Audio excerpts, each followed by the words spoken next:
guys! Good morning! Gagawa tayo ng chili sauce. Sichuan chili sauce. Ayan, i-blender natin ng dry na chili dahil wala naman po ditong nabibili na fresh na chili dito sa bansang Japan. Kaya dry po may nabibili. Pwede naman po natin gamitin yan.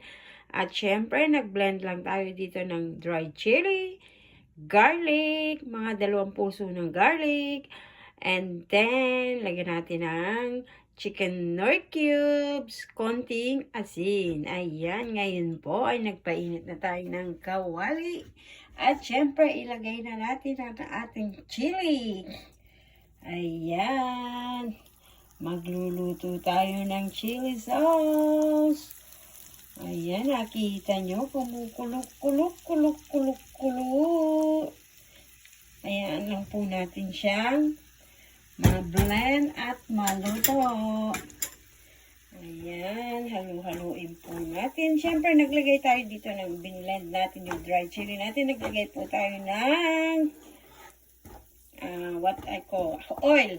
Olive oil kung meron kayo. Kung wala naman po, pwede po ang vegetable oil. Kung wala kayong vegetable oil, pwede rin po ang canola oil. Whatever you prefer. Ayan. O di po ba, mamaya po ang update ng ating Sichuan chili. And guys, update. Maglalagay tayo ng konting oyster sauce sa ating Sichuan chili. Ayan, mga 3 tablespoon po ng oyster sauce.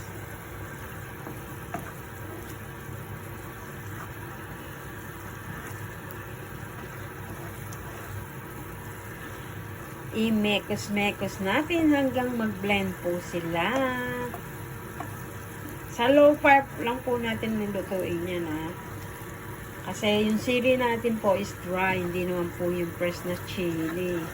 Kaya sa low fire lang po natin nilutuin yan. Ayan, pag ganyan na po, pwede rin po tayo maglagay ng vinegar. Vinegar, konti lang po na vinegar, pampapreserve ng ating chili. At while nilalagyan po natin ng vinegar, wag po natin haluin. Hayaan po natin siyang kumulo. And after a few minutes, pwede na po natin siyang haluin. Okay, after 2 minutes nang nilagay natin ang vinegar, pwede na po natin siyang haluin.